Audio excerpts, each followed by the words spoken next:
I know people say this, but we honestly didn't expect to win the award. We've been running only a matter of 4 years. It was a very small seed that was planted. We've all been labelled. All of us in this room here have been labelled. We all know people who are currently being labelled and don't know quite how to overcome that. But I want to celebrate with you the job that you all do every single day to inspire, uplift, encourage those who feel marginalised and limited by those labels, because we are not just those labels. We are people who deserve to give and receive respect and to flourish. Thank you very much.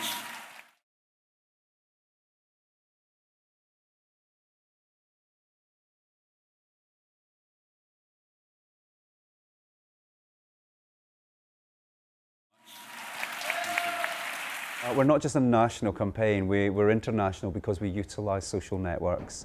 That allows us to spread the word using video testimonies, written testimonies, which people share, telling about their lives. Others can watch those or read those and then recognise in themselves similarities and see that someone else may have gone on a journey and is maybe further ahead in that journey in self-acceptance than they might be at that point. And it just inspires others to live a more productive life and achieve their potential, hopefully. We're here in Greenwich this morning for the civil marriage application of Richard Hull and David Waters. It looks like they've got a white wedding, but hopefully they won't have a frosty reception. What we expected has happened. We were refused the marriage licence, but we were treated with dignity, with respect, and in fact the people who were working here were very, very curious and interested in the Equal Love campaign, and that was very encouraging. They wished us the best of luck with the campaign and can see the benefits of what we're trying to achieve. Роза Паркс, как чернокожая, тоже могла ехать в одном автобусе с белыми, но только на задних сиденьях. Но она села вперед. Мы говорим о полном равноправии. Мы не хотим быть людьми второго сорта. Если уж брак, то брак для всех. This is not a time for silence, but a time to take personal responsibility, to speak out and to share our humanity. Because the most deadly of all possible sins is the mutilation of the spirit, and you, as much as anyone else, can influence real social change. For fun, I've worked, as John said, on the Equal Love UK campaign alongside Peter Tatchell and Outrage to challenge the marriage equalities in the UK. So that was kind of really cool and a good learning curve for me in terms of advocacy and activism. I learned a lot from that experience.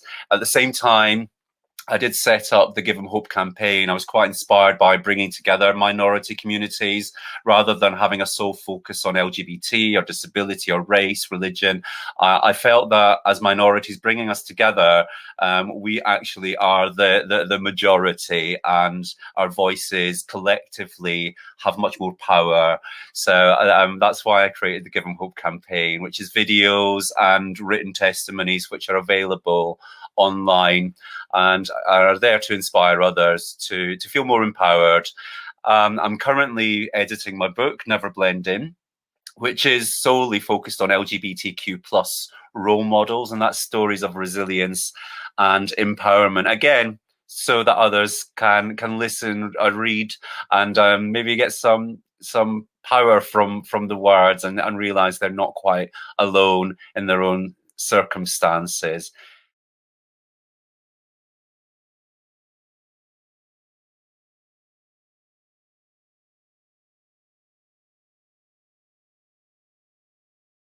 Something. Every day, 60, 600 or 6,000 people become carers in the UK. 60, 600 or 6,000 become carers in the UK every day. It is, you're going to be surprised, 6,000 people in the UK become carers every day. So how might this influence you as an inclusive leader? 6,000 times 365, the likelihood is you are going to be leading people in a team who are taking on an additional caring responsibility, a second job. Does anyone have any insight into how that might influence what you do as a leader to be inclusive and supportive. Absolutely, thank you. I couldn't have expressed that any clearer. That's, yes, most definitely, PJ. Thank you so much. And Chloe's added, being mindful of other demands a person has. It's hugely important, isn't it, for us to have that, those smaller interactions, those things that build relationships, and reading the body language, visual expression, you're just being more mindful, like you say, being much more mindful, because we're all working the job of 10 people these days. And if that is then added to, I know you're smiling because it's true, I think for all of us, we're taking on so much. And then if that in addition is added to by a caring responsibility, that's can be very overwhelming. Thank you. Where did these attitudes come from? These labels that we attach to people we don't know, we haven't met.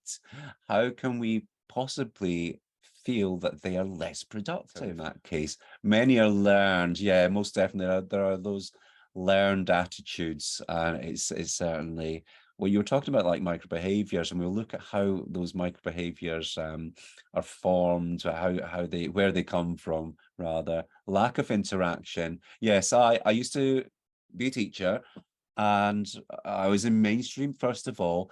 And what I noticed was, at that time, it was all about inclusive teaching, but there was still a separate department for those who had additional needs, and they very rarely would be integrated. So there wasn't the interaction. Everyone suffered. No one got to know people who had different abilities to themselves, and that I thought was a missed opportunity. And the next thing we'll do is I'll ask you to put a tick beside each person in that circle who's similar to you in the following ways. So I'll give you 10 identifiers, 10 characteristics. Are they similar in age? So consider maybe 2 years either side of your age. Are they a similar age to yourself? Put a tick if that's the case. Number 2, PJ, I love you. You've got such a great smile. Educational attainment. Are they as clever as what you are? Are you the smart one? Occupation. We do make friends in the workplace, or when we're studying to be in a particular profession. Occupation. Number 4, gender identity. However you identify, whatever your gender is that the same for them? So let's look at the first one, top left-hand side. I'm an assertive female manager, but this is often labeled as aggressive, whilst my male counterpart is instead described as a strong and confident leader. I'm sure that resonates with you, right? I'm sure it resonates with a lot of people here. And it's not just the word aggressive, I'm sure that has been used perhaps. What's the hidden message there? Or not so hidden? It's not so hidden at all, is it? What's the message there? Talking about neurodiversity now, think about autism, ADHD, dyslexia, dyspraxia, dyscalculia, and so on. 1 in 7, 1 in 70, or 1 in 700 people within the general population are considered to be neurodivergent. So any of those that I've listed and others besides. There's like dyspraxia as well, I don't think I mentioned. But autism, dyslexia. So close to getting ABBA here. Let's have a look. So the answer is 1 in 7, and that, from my experience, and perhaps from your own, is a conservative underestimate. I mean, that's like 14.6% roughly of the people that you will encounter in your day-to-day life. Perhaps you yourself might be neurodivergent. For example, 1 in 10 people are dyslexic. But I would say it's all a conservative underestimate, because there are generations of people who would never have had an assessment. It's only since 2009 that adult ADHD assessments have been common practice. Now, much of what we'll cover today in this very brief session will resonate with you personally. I have no doubt about it. because it is extremely likely that you've got friends, colleagues, family members who are neurodivergent. And by enhancing our awareness, our understanding of neurological differences, we have such a great potential to enrich the relationships we have in all aspects of our lives. What I'd love us to do now is we're going to go into breakout rooms, into groups of 3. But before we do, I'm just copying a link, which I'll paste into chat box. I want to make this short session as practical as we possibly can. There we are. So pasting that, and I've just sent you a link. Click on that link. It will open the instructions in a new tab. I'll put those also on the page as you're doing that. Raise a virtual hand as soon as you've managed to safely open that. That way I'll know I'm sending you off with the right information to do the task. And the person in your group of 3, we'll try to get 3s. It might end up being a 4, and that's absolutely fine. The person whose name is first alphabetically will be the leader of the activity. The leader will decide on speaker A and speaker B. The leader will then guide you through the very simple instructions to the activity.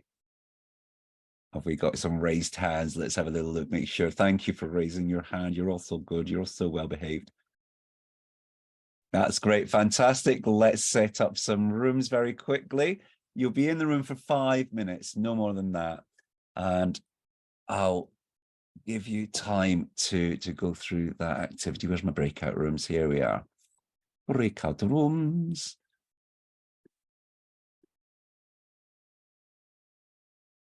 Three to 4 per room will do. If there's 4 in your room, you may have time for the additional person to have a go at being either speaker A or speaker B. Otherwise, be an observer, note what is going on and the reasons why we're doing this activity. So I'll create those rooms now and we'll go for 5 minutes, come back and discuss why did we do this? When we focus on the strengths of every individual, we can raise the bar of expectation. You know, remember this is an extremely brief overview. It's just a starting point for your own further exploration later. You might already be thinking about someone you know, a friend, a colleague, a family member, and one or more of these brief descriptions seems to fit. So let's flip the narrative. Consider how we can, as colleagues, harness the strengths of our neurodivergent colleagues, or as a neurodivergent person, harness our own strengths, recognize those, harness those, and maximize our enjoyment and our sense of purpose in the workplace.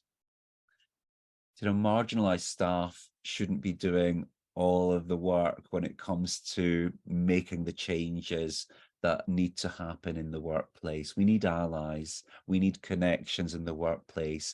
Allies can be the conduit between those who are neurodivergent and those who have some say over changes in policies, practices, procedures within the working environment, so that we can ensure that we are safeguarding the mental health and well-being of all our colleagues and retaining good staff who, when we utilize their strengths, will bring so much to the company.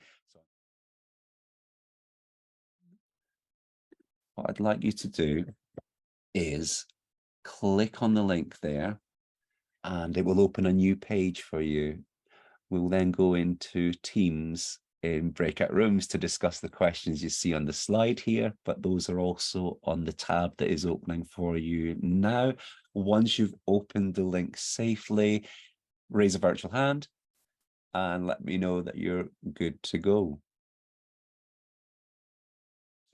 But those who have been watching It's a Sin, I want to confirm the accuracy. For those who might be younger and didn't live in that period of time, there was such great accuracy in what has been depicted in that television series. I mean, believe it or not, I was a teenager in the 1980s. This is in fact me. Before filters, before Instagram, this is the best one I could find. So, but the images, seriously, however, the images on this slide are just some examples of how LGBTQ plus people were portrayed at that time. We were seen, and I make no apology for emotive language, but we were seen as predatory, as perverted, and as plague carriers in the press and in the propaganda that was produced by our government. Within television dramas, soaps, in movies, we, when represented at all, were villains, victims, or both. Never the victor or afforded a happy ending. Now, with the outbreak of HIV/AIDS, gay men were particularly vilified in the press, and that stigmatization and the persecution were legitimized. I don't know about you, pardon. I'd have preferred to hear an apology, see compensation given, as well as to know that it was truly acknowledged that our laws had unnecessarily targeted and vilified gay men. I mean, I didn't learn about this in school. Did you? I heard about Alexander the Great, David Hockney, Wilfred Owen, Leonardo da Vinci, Florence Nightingale, many, many others, but not about their sexualities. I definitely didn't hear about Roberta Cowell. She was a British World War II fighter pilot, a racing car driver, and one of the first ever people to undergo confirmation surgery. I didn't hear about her at all. And I wonder how my understanding of myself and the world might have been had I been more aware of the richly diverse LGBTQ plus ancestors I had. So how visibly inclusive is your workplace? And by that, I mean in terms of your website, for example. What about the mission and the vision statements, the images, the language used on the website, but also within your recruitment procedures, from the advertising to the hiring to the promotion within the organization? Why do we need organizations like this? Why do we need national hate crime awareness? It's what is it now? 2020. I'm adding years. I was about to say 2021. It's almost there. I'm sure you are well aware that hate crimes have not decreased. This has been covered by other speakers today, and those who are involved as we are here, those who are watching, those who are presenting, we know that hate crimes have not decreased in recent years. And in fact, according to the government figures, the number of hate crimes reported have more than doubled in the last 5 years. So in 2019, just to put a figure on this, 78,991, very precise, the majority of hate crime offences were racially motivated, unsurprisingly, and that's an increase by 11% on the previous year. When it comes to transgender identity hate crimes, this is commonly the least commonly recorded hate crime, and for various reasons which have been explored and we can explore further. So the increase, however, is 37%. The Home Office figures have recorded a 25% rise in offences linked to sexual orientation and a 14% rise in disability hate crimes. That's true, because we often do think, oh, what is the point? What is the point? There is a point. There is a huge point in reporting. Things will be done.